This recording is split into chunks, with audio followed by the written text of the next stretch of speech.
Law Insight Law, protecting your rights with integrity. LLB শেষ পর্বের পরীক্ষা 2023-এর দ্বিতীয় পত্র দেওয়ানি কার্যবিধি এবং তামাদি আইনে। এই পরীক্ষাটি আমাদের পরবর্তী পরীক্ষা। এই পরীক্ষার জন্য একটা শর্ট সাজেশন তৈরি করা হয়েছে। তার প্রথম প্রশ্নটা হচ্ছে রেস জুডিকাটা এবং রেস সাবজুডিস বলতে কি বোঝো। দেওয়ানি কার্যবিধি 11 ধারা অনুযায়ী রেস জুডিকাটার ব্যাখ্যা আলোচনা করো। গঠনমূলক রেস জুডিকাটা বলতে কি বোঝো। রেস জুডিকাটা কি? রেস জুডিকাটা রেস সাবজুডিকাটা থেকে কি পৃথক? প্রশ্নটা কিন্তু একই প্রশ্ন বারবার দেওয়া হচ্ছে, কিভাবে পড়তে পারে সেইভাবে বলা আছে যে এইভাবে পড়তে পারে। কেন এটি দেওয়ানি কার্যবিধিতে সন্নিবেশিত হয়েছে, এই নীতি প্রয়োগের জন্য কি কি শর্ত পূরণ করতে হয়। এই প্রশ্নটি খ নম্বর আর্জি ও জবাব বলতে কি বোঝো। আর্জি জবাবের মধ্যে পার্থক্য নির্ণয় করো। 2 নম্বর দেওয়ানি কার্যবিধির 15 থেকে 20 ধারা অনুযায়ী মামলা দায়ের করার স্থান আলোচনা করো। দেওয়ানি কার্যবিধি 8-এর 5-এর আদেশ অনুযায়ী সমন জারি বিভিন্ন পদ্ধতি আলোচনা করো। 3 নম্বর একতরফা ডিগ্রি বলতে কি বোঝো। একতরফা ডিগ্রির বিরুদ্ধে কত প্রকার প্রতিকার আছে বিস্তারিত আলোচনা করো। একতরফা ডিগ্রি কি? দ্বিতীয় প্রশ্নটা খ নম্বর। দেখুন বলতে কি বোঝো কি একই, কিন্তু কিভাবে পড়বে সেভাবে শাসন তৈরি করা হয়েছে। মামলার শুনানির দিন উভয় পক্ষে কিংবা যে কোনো এক পক্ষের অনুপস্থিত থাকার ফলাফল কি। যে বিবাদীর বিরুদ্ধে একতরফা ডিগ্রি দেওয়া হয়েছে কিংবা অনুপস্থিত থাকার কারণে যে বাদীর বিরুদ্ধে মামলা খারিজ করা হয়েছে তারা কি প্রতিকার লাভ করতে পারে। এটি একটি পক্ষের অনুপস্থিতির জন্য সাধারণত কি কি কারণ হিসাবে গণ্য করা হয়। প্রশ্নটা হচ্ছে ধরনটা যেভাবে প্রশ্নগুলো আসতে পারে ঠিক সেভাবেই করা হয়েছে। একতরফা ডিগ্রি কি এভাবে আসতে পারে, অথবা একতরফা ডিগ্রি বলতে কি বুঝো এভাবেও আসতে পারে। তো দুইভাবেই দেওয়া হলো, যেভাবে আসবে উত্তর একই হবে, কিন্তু প্রশ্নের ধরনটা একইভাবে আলাদা আলাদাভাবে দেখানো হলো।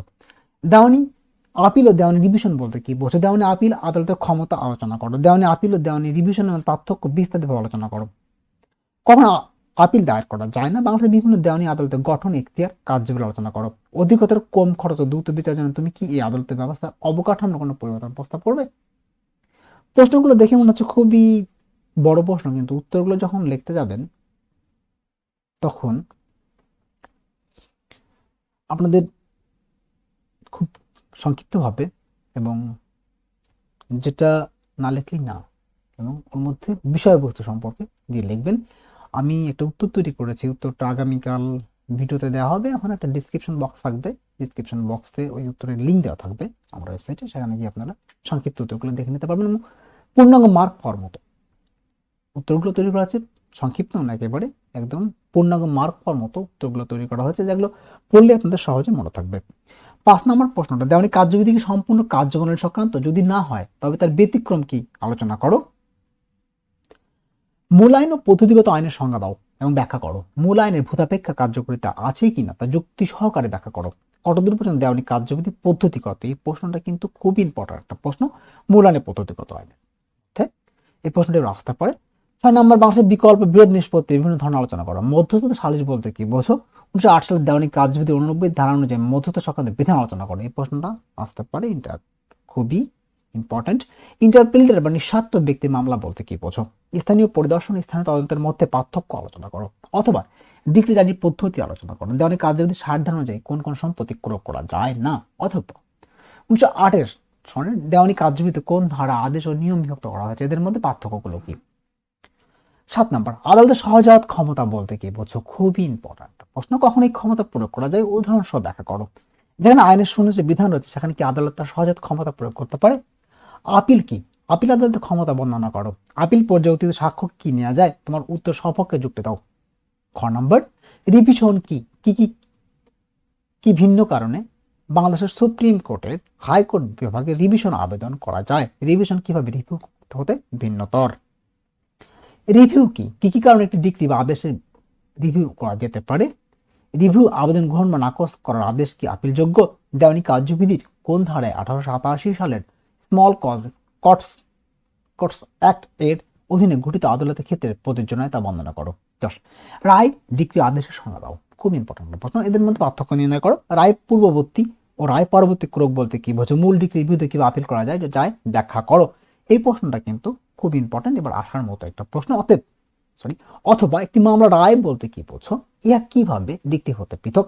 ডিক্রির বিষয়বস্তু কি, কোন কোন মামলায় আদালতের প্রাথমিক ডিক্রি দিয়ে থাকেন, একতরফা ডিক্রি কি, একতরফা ডিক্রির বিরুদ্ধে কি কি প্রতিকার বিদ্যমান। 11 নম্বর, প্রতিদ্বন্দ্বিতামূলক মামলা বলতে কি বোঝো? কোন ধরনের বিষয় এবং কিভাবে এরূপ মামলা দায়ের করা যায়? সরকারের বিরুদ্ধে এরূপ মামলা রুজু করা যায় কি? যদি যায় তবে কখন, কি প্রকারে? একটি মামলার বিচার্য বিষয় বলতে তুমি কি বোঝো? এর প্রকারভেদে আলোচনা করো। কোন কোন বিষয় ভিত্তিতে একটি মামলা বিচার্য বিষয় পরিণত হয়? বিচার্য বিষয় সংশোধন এবং বাদ দেওয়ার ক্ষেত্রে আদালতের ক্ষমতা বর্ণনা করো। 13 নম্বর, প্লিডিংস কি? একটি মামলা আর্জিতে কি কি বিষয়ের উপস্থাপন প্রয়োজন? কখন একটি মামলার আর্জি ফেরত বা প্রত্যাখ্যান করা যায়? আর্জি প্রত্যাখ্যানের ফলাফল কি? আর্জি এবং প্লিডিংস এর সংখ্যা পার্থক্য বর্ণনা করো। আর্জি বিষয়বস্তু কি? আপিলের সময় কি আর্জি সংশোধন করা যায়? আলোচনা করো। দেওয়ানি কার্যবিধি কি সম্পূর্ণ কার্যকরণ সংক্রান্ত? যদি না হয় তবে তার ব্যতিক্রম কি? আলোচনা করো। দেওয়ানি আদালতের আর্থিক এখতিয়ার বলতে কি বোঝো? খুবই ইম্পর্টেন্ট একটা প্রশ্ন। সরকারি জজ, যুগ্ম জজের আর্থিক এখতিয়ার বর্ণনা করো। দেওয়ানি কার্যবিধি অনুযায়ী আদালতের সহজাত ক্ষমতা তুমি কিভাবে বিশ্লেষণ করবে? কখন এই প্রকার ক্ষমতা প্রয়োগ করা যাবে তা উদাহরণ সহ ব্যাখ্যা করো। দেওয়ানি কার্যবিধি 151 ধারা না থাকলে কি ঘটতে পারে বা কি ঘটতো? আইন দ্বারা নির্ধারিত প্রতিকার ক্ষেত্রে এই ক্ষমতাগুলো কতদূর পর্যন্ত যেতে পারে? অথবা হাইকোর্ট ডিভিশন দেওয়ানি কার্যবিধি 115 ধারার অধীনে ইহার পর্যালোচনামূলক এখতিয়ার প্রয়োগ করতে গিয়ে কি নিম্ন আদালতে আইনি সিদ্ধান্তের হক ক্ষেত্রে হস্তক্ষেপ করতে পারে? প্রত্যক্ষ পরোক্ষ হবে নিষেধ না থাকলে দেওয়ানি আদালত সমূহ শুধুমাত্র দেওয়ানি প্রকৃতির মামলা বিচার করবে। মুক্তিটি ব্যাখ্যা করো। দেওয়ানি কার্যবিধি কোন ধারে 1827 সালে স্মল কজেস কোর্টস অ্যাক্টের অধীনে একটি আদালত ক্ষেত্রে প্রযোজ্য নয় তা বর্ণনা করো। বিচার্য বিষয় প্রণয়ন বলতে কি বোঝো? কখন বিচার্য বিষয় প্রণয়ন করা হয়?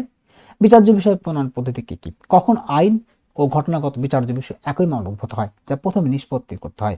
প্রথমে শুনানিতে কি কোর্ট অফ মামলা নিষ্পত্তি করতে পারে? যদি পারে তাহলে কখন এবং কিভাবে? সমন কি? কখন এবং কার উপর সমন দেওয়া যায়? এই প্রশ্নটা খুব ইম্পর্টেন্ট, সমন থেকে আসতে পারে।